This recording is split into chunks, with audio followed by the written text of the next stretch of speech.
Hello and welcome to Accounting Instruction Help and How To. In this lecture, we will be discussing monetary policy. At the end of this, we will be able to explain how monetary policy works, describe the tools of monetary policy, and explain the importance of a central bank to monetary policy. Let's first start off with the definition of monetary policy, which is a policy of influencing the economy through changes in the banking system's reserves. These changes affect the money supply, credit availability, and interest rates within the economy. As opposed to fiscal policy is controlled by the government directly. Monetary policy, the policy we will be focusing on here, is controlled by the U.S. Central Bank, otherwise known as the Federal Reserve or the Fed. So the monetary policy works through influence on credit conditions, interest rates, and the economy.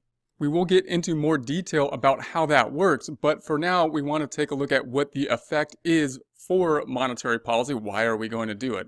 We have expansionary monetary policy, and the goal there is to shift aggregate demand curve to the right.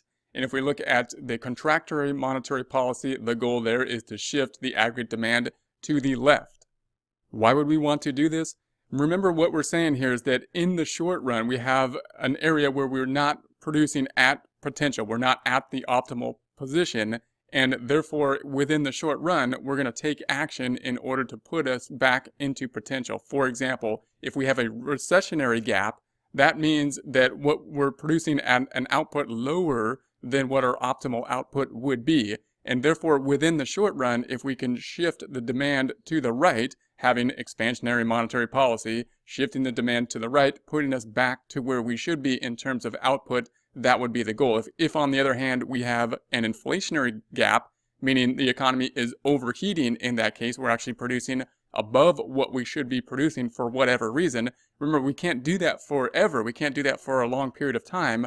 Therefore, to fix that, we want to have a contractionary monetary policy, shifting aggregate demand to the left, bringing us back to what our potential output should be.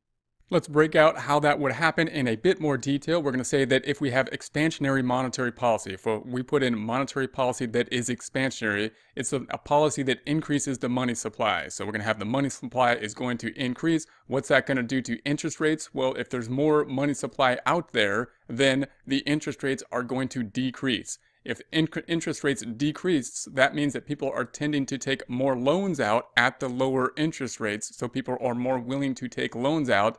And when they take out the loans, they're going to take those loans and invest. So investment's going to increase. Investment is a part of GDP. It's a part of total output. Therefore, since investment is going up from these loans due to the fact of the decreased interest rates, total output will then be increasing. That's what's going to happen with expansionary policy. That's the idea of expansionary policy.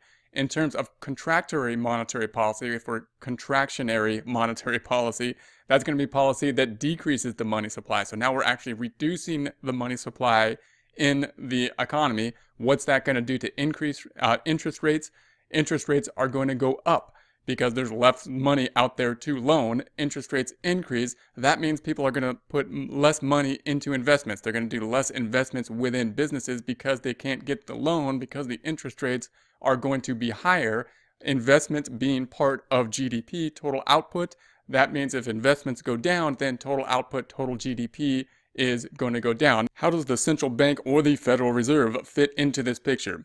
The ability to create money gives the central bank the power to control the monetary policy. So the central bank is basically going to be the banker's bank, responsible for managing the economy's money supply. The central bank is the U.S. Federal Reserve in the case of the U.S. If the commercial banks need to borrow money, so a bank needs to borrow money, they can go to the central bank. They can go to the Federal Reserve, borrow money from the Fed. If there's a financial panic and run on banks, the central bank is there to make a loan. So how is the Federal Reserve going to be structured, we might ask? The Federal Reserve is designed to be a bit removed from politics. So we don't actually vote for members of the Federal Reserve. They're often appointed by, say, the president. And the idea of that is to take them a step away from the political process so they can make the decisions that are harder within a political atmosphere, such as contracting the money supply, which is not usually something that is going to be politically popular to do. The Fed consists of the Board of Governors. That's going to have 7 members appointed by the President and confirmed by the Senate. The Board of Governors is going to oversee the regional reserve banks and branches. There's going to be 12 of those. There's 12 regional Federal Reserve banks and 25 branches. Major decisions will be made by the Federal Open Market Committee. All 12 regional bank presidents can speak at the Federal Open Market Committee, and this is a place where the press and business follow very closely in order to get some idea of what is going to happen at these meetings and what the policies are going to be. Responsibilities of the Fed. The Fed conducts monetary policy, including the supply of money and credit in the economy. The Fed supervises and regulates financial institutions. The Fed is a lender of last resort to financial institutions. It provides banking services to the U.S. government. It issues coins and currency and provides financial services to commercial banks. Let's introduce some more tools with relation to monetary policy by the Fed. The Fed influences the amount of money in the economy by controlling the monetary base. Monetary base, what is that? Monetary base includes the cash in the vault of the bank, deposits of the Fed, and currency in circulation. That's going to be the complete monetary base, the total money that we're saying is out there. Monetary policy affects the amount of reserve in the banking system. So reserves are vault cash or deposits at the Fed. Reserves then are basically what the bank has on hand. So the Fed, by adjusting the reserves, can adjust interest rates, and that means that the reserves and interest rates are going to be inversely related. If one goes up, the other goes down, and vice versa. Main way that the Fed uses monetary policy is through open market operations. Open market operations being the most used tool that is gone to by the Fed for monetary policy. Open market operations are the Fed's buying and selling treasury bills and treasury bonds. In short, to expand the money supply, the Fed will buy bonds. To contract the money supply, the Fed will sell bonds. Let's look a bit more in depth into those two practices. Let's first look at the open market practice of purchasing bonds. Let's say we're the Fed and we're going into the market and we are purchasing bonds. What's going to be the effect? When the Fed buys bonds, they're putting more money into the market. You can imagine them buying them with money. They're really buying them with an IOU, but either way, if they're purchasing bonds, they're purchasing them with an IOU or money that is then going into the market. So the market now then has more money. What's going to happen if the market has more money? That means that the interest rates are going to go down. We're going to reduce the interest rates. In other words, if the Fed buys bonds, bank reserves are going to increase. The amount of reserves within the bank will go up. When bank reserves go up, the bank is more willing to loan out some of those excess reserves, and that means the money supply within the market will then be increased. When would we do that? When we had a recessionary gap. If we have a recessionary gap, the idea is that we want to increase basically the money supply. That will shift out the demand. On the opposite side, we could have an open market sale, which is a contractionary monetary policy that tends to raise interest rates and lower income. How would this work? Well, the Fed would then sell the bonds. And now they're selling the bonds that they have. They're selling them for currency or the IOUs, meaning the currency is now going from the market back to the Fed, taking it out of the market at that point. Less money in the market means that the interest rates will generally go up, means that less investment will happen, and that will then contract the market. Or we can also think of it as the reserves are reduced within the banks. We have reduced reserves, less money for the banks to then loan out. Less lending means that there's going to be less investments, and that's going to contract the market. When would we do that? When would we do that in terms of a monetary policy? If we're overheating, if we're overproducing, we're producing outside what we believe is the optimal, the potential production. Can't do that forever. Therefore, we would have this retractionary monetary policy. Reserve requirement is going to be the amount of reserves that the Fed is going to require a bank to have. So if we think about the way that banks earn money, what's going to happen is they're going to have the money on hand, and they're of course going to loan out that money for interest. So the bank has an incentive to have fairly low reserves, because what they're trying to do is cover anybody that's going to draw out money. But at the same time, of course, they want to invest that money into the market, because that's how they make money, through interest. They're going to get interest on the investments. The Fed will set a minimum reserve amount, and oftentimes the banks will just basically say that's going to be their reserve amount. They'll basically follow the reserve amount from the bank. Now, there's been times when that has not been the case. If there's a recession, if there's problems in the market, the bank may have reserves that are going to be greater, possibly, than what the minimum set by the Fed is. And that, of course, has an effect on how effective monetary policy is going to be, because the tools of the Fed may not affect the reserves in the same way. Other tools of the Fed include the fact that the Fed can directly add to the bank's reserves. The Fed can change the interest rate it pays banks on their reserves, so the interest rates for the reserves that the banks have, the Fed can actually adjust that interest rate, and the Fed can change the Fed funds rate, the rate at which banks borrow the excess reserves from other banks at. When banks monitor the reserves that they have, if they come to the conclusion that they have less reserves than they need, they could borrow from the Fed.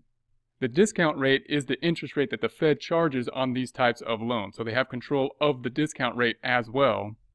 And of course, if they increase that discount rate, the rate at which banks could borrow directly from the Fed, then it's going to be more expensive for the banks to borrow, and that could decrease the money supply. On the other hand, a decrease in the discount rate makes it less expensive for banks to borrow from the Fed, and that could increase the money supply. Banks may have a surplus of reserves, and when banks have a surplus of these reserves, they could loan the surplus to each other. In other words, if one bank has a surplus and the other bank has a shortage, then one bank could loan to the other bank. Fed funds are loans of excess reserve banks make to each other. Fed funds rate is the interest rate banks charge each other for those Fed funds. That Fed funds rate, the rate at which banks charge interest to each other, is an important factor because that's one of the main factors that the Fed uses to try to determine whether what the policies they are implementing are having the desired effect. We've talked about this in theory. It sounds great that if there's a gap, if there's a recessionary gap or an inflationary gap, we can use these tools in order to adjust demand. It's a lot harder to see whether that is actually working. And one of the tools in order to see whether the policies are doing what the policies are supposed to do is to look at the Fed funds rate. If the Fed funds rate is above the Fed's target range, it buys bonds to increase reserves and lower the Fed funds rate. If the Fed funds rate is below the Fed's target range, then it sells bonds to decrease reserves and raise the Fed's fund rates as a result. The ultimate goal of the Fed, the end goal, is to have stable interest and have low unemployment. So some of the ultimate goals that the Fed is geared toward achieving are stable prices, sustainable growth, acceptable employment, and modest interest rate, meaning interest rates that go up enough to have enough money supply within the market. In order to do that, remember, the Fed tools are going to have the open market operations, the discount rate, and the reserve requirement. And they will then monitor the operating target, which is going to be the Fed funds rate, in order to, and then they're going to also be monitoring their intermediate targets.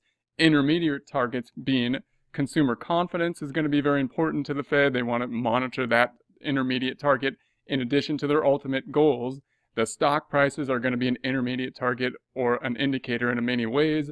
And interest rate spreads, housing starts, these are all going to be things that are going to be monitored as intermediate targets in order to finally hit the major or ultimate goal, the ultimate goal being those stable prices, stable growth, and a moderate interest rate, low unemployment being the ultimate goals of the Fed. It's also important to note that the Fed does have control over interest rates, but it has much more control over short-term interest rates than long-term interest rates.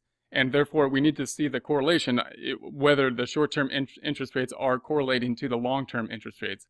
A yield curve is the curve that shows the relationship between the interest rates and bonds time to maturity. A standard yield curve is usually going to be upward sloping, meaning that interest rates will be higher if we take on more risk by taking on a longer-term bond. So, for example, if we take a short-term bond, maybe we get a 5% interest rate. If we take on a much longer-term bond, maybe we're going to get a 6% interest rate. That would be what would be expected because of the risk factor involved in taking into account the longer-term investment. An inverted yield curve, on the other hand, is a curve in which the short-term rate is higher than the long-term rate. This is going to be an unusual curve. This would be a situation in which the shorter term would actually have a higher interest rate than the longer-term investment.